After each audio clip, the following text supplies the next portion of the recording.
안녕하십니까. 제1회이자 마지막일지 모르는 법무보호 5분 토론의 진행을 맡은 김현지입니다. 오늘의 토론 주제는 출소자의 동생을 국민의 세금으로 하는 것이 옳은 것인가 입니다. 그 전에 토론에 앞서 오늘의 토론자를 소개하겠습니다. 우선 찬성 측의 김현진 씨와 양수빈 씨, 다음은 반대 측 시민대표의 박가빈 씨와 이보라 씨입니다. 이어서 토론 순서에 대해 말씀드리겠습니다. 우선 찬성 측의 주장으로 시작하며 이어서 반대 측의 주장을 듣겠습니다. 이후 반대 측의 주장에 대한 찬성 측의 답변과 결론을 끝으로 토론은 마무리되겠습니다. 자, 그럼 찬성 측의 주장 듣겠습니다.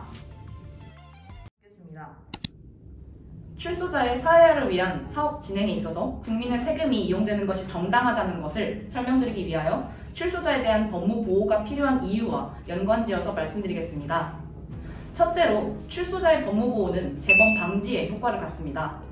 출소자는 출소 후에 지역 사회로 돌아가 사회에 복귀하고 재적응하는 과정에서 어려움을 겪게 되며 이 적응에 실패할 경우에는 재범의 위험에 빠지기 쉽습니다.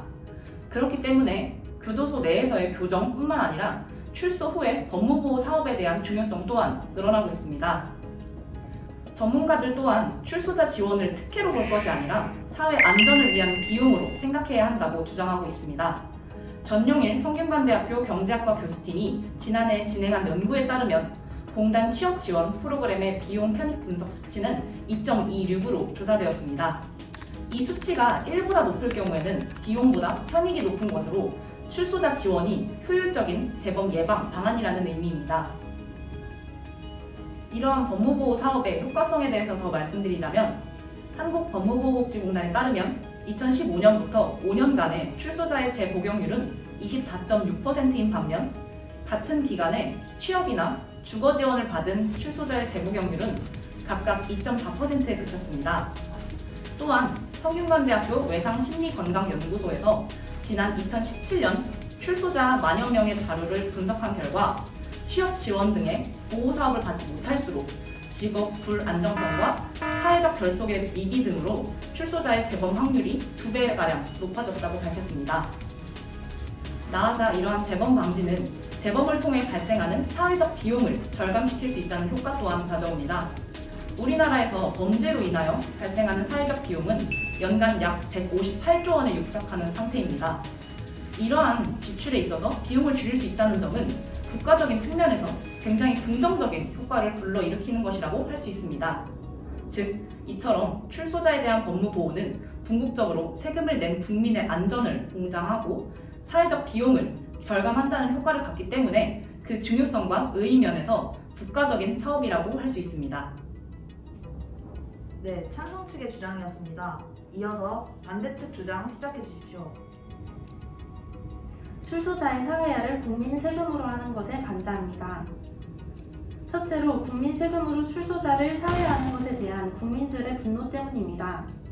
국가를 유지하고 국민 생활의 발전을 위해 국민들의 소득의 일부분을 납부하는 것을 세금이라고 합니다. 그런데 과연 사회화가 가능할지 않을지를 확신할 수 없는 출소자들의 사회화를 위해 국민들의 세금을 이용하는 것이 옳을까요? 실제로 출소자들의 사회화를 위해 사용되고 있는 세금에 대한 국민들의 분노가 더더욱 커지고 있습니다. 실제로 아동 성범죄자가 출소하기 전 한국법무보호복지공단이 출소 예정자와 보호관찰 대상자를 위해 운영하는 허그 일자리 지원 프로그램을 신청했다는 소식이 언론을 통해 보도되자 여론은 범죄자에게 너무 관대한 사회라며 세금으로 범죄자의 인권은 내세워주지만 정작 피해자의 인권은 챙겨주지 않는 나라라고 비판하기도 하였습니다. 이는 잔혹한 범죄를 저지른 범죄자에게 국민 세금을 들여 취업을 알선하는 것은 사회 정서상 용납할 수 없다는 지적입니다. 전문가는 출소자의 취업 지원에 앞서 피해자의 피해 회복이 우선이라고 강조하기도 하였습니다. 출소자에게 세금으로 사회화의 기회를 준다는 것에 부정적인 여론이 폭발하고 있는 상황인데 굳이 이러한 여론을 무시하면서까지 지원을 해줄 필요가 없다고 생각합니다. 네, 반대 측의 주장이었습니다. 이어서 찬성 측의 두 번째 주장 시작하겠습니다. 둘째로 세금의 본 의미를 통해서 문제를 정당화할 수 있습니다. 세금이란 국가를 유지하고 국민 생활의 발전을 위해서 국민들의 소득 일부분을 국가에 납부하는 돈을 말합니다. 헌법 제10조에 따라서 출소자도 엄연한 대한민국의 국민이며 앞서 세금의 의미 중 국민 생활의 발전을 위한다는 점을 들어서 생활에 어려움을 겪는 국민을 돕는 것은 응당 국가가 해야 할 일이라고 할 수 있습니다. 이상으로 입론을 마치겠습니다. 네, 찬성 측의 두 번째 주장이었습니다. 이어서 반대 측의 두 번째 주장 시작하겠습니다. 두 번째 이유는 교도소에서 교정 및 사회화, 즉 갱생의 기회가 이미 주어집니다. 갱생의 사전적 의미는 마음이나 생활적인 태도를 바로잡아 옳은 생활로 되돌아가거나 발전된 생활로 나아가다입니다.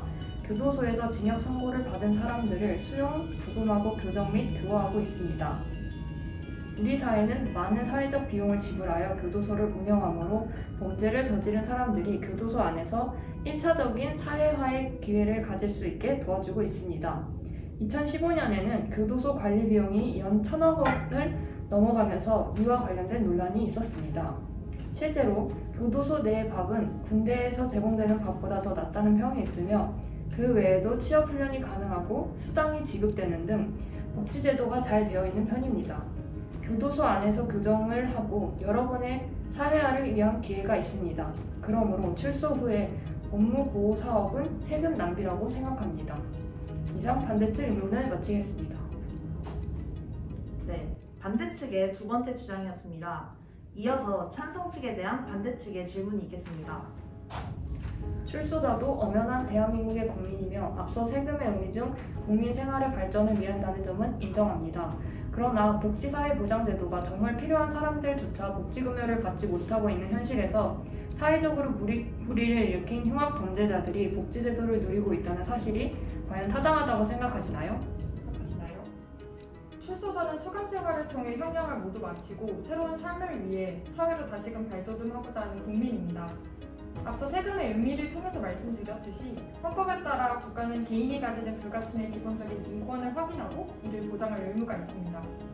따라서 현재 사회적 사각지대에 놓였음에도 복지급여를 받고 있지 못하는 현실에 대해 이들을 위한 제도의 개선이 필요한 것이며 제도의 개선을 원인으로 보는 것이 아니라 이러한 현실에서 출소자들이 국민으로서 누려야 할 삶을 기본적인 복지제도를 통해서 지원받는 것은 타당하다고 생각합니다. 범죄 피해자를 위한 현행제도는 미약하다는 평가를 받고 있습니다. 출소자의 인권도 중요하지만 정작 인권을 유린당한 피해자의 인권은 많은 보장을 해주지 않는다는 지적에 대해 어떻게 생각하시나요? 사실 범죄자를 위한 현행제도가 미약하다는 평가는 많은 전문가분들이 지적을 하고 있는 상태이고, 그리고 범죄 피해자의 인권을 위한 제도가 조금 더 개선되어야 한다는 점에 대해서는 저희도 인정하는 바입니다. 하지만 여기서 가장 중요하고 이제 한 가지 짚고 넘어가야 할 점은 이러한 법무보호 사업은 피해자보다 이제 가해자를 우선시하는 사업은 아니라는 점입니다. 피해자는 응당 자신이 받은 피해를 보상받고 가해자는 자신이 지은 죄를 뉘우쳐야 한다는 게 당연합니다. 하지만 사람들의 시선과 이런 빨간 줄이 그어진 이름 때문에 대부분의 출소한 사람들은 이제 사회에 융화되지 못하는 상황이 발생하고 있습니다. 그렇기 때문에 국가는 출소 이후에 이들의 인권을 위한 제도를 시행하고 있는 것이라고 할 수 있겠습니다. 얼마 전에 한밤에 전자발찌 차고 가정집 침입, 8세 여아 성폭행한 50대 체포라는 기사가 게시되었었는데요. 성범죄자의 경우 재범률이 62%로 높다고 합니다. 이렇듯 사회화되지 않는 범죄자가 분명히 존재합니다. 이 점에 대해서는 어떻게 생각하세요? 법무보호 사업을 통해서 모두가 사회화가 되는 것은 아니라는 점은 인정합니다. 법무보호 사업을 통해 출소자 모두 재범을 저지르지 않는 것은 이상적인 것이라고 생각합니다. 모든 일에는 예외랑 변수가 존재하고 어떤 대상을 위한 사업에서 100% 완벽하게 목적 달성이 가능한 사업은 있을 수 없다고 생각해요. 그러나 2019년 한국법무보호복지공단 지원 프로그램에 참여한 출소자 가운데 재범 인원은 52명으로 법무보호 사업을 통해 재범률을 감소시킬 수 있다는 것을 확인할 수 있으며 모든 범죄자들이 출소 이후에 100% 사회화가 불가능하다고 판단하여 포기해버리는 것이 아닌 새로운 삶을 위해 사회로 다시금 발돋움할 수 있도록 더 나은 방향으로 발전시키는 것이 더욱 중요하다고 생각합니다. 네, 이상 찬성 측의 답변이 끝났습니다. 오늘 토론의 결론을 정리해보면 출소자의 성공적인 사회 적응을 돕는 법무보호 사업은 의료면에서 중요한 국가적 사업이라 할 수 있는데요. 이들이 새롭게 출발하는 사회에 잘 적응할 수 있도록 지원하는 일은 사회를 위협하는 범죄를 줄일 뿐만 아니라 한번 실패했던 사회 구성원에게 다시 사회 속에서 어울려 살 수 있도록 기회를 제공하는 중요한 일이라고 정리할 수 있겠네요. 우리 사회가 인식의 전환을 해야 함을 깨닫게 해주는 중요한 토론이었던 것 같습니다. 네, 이상으로 제1회이자 마지막일지 모르는 법무보호 5분 토론을 마치도록 하겠습니다. 시청해주셔서 감사합니다.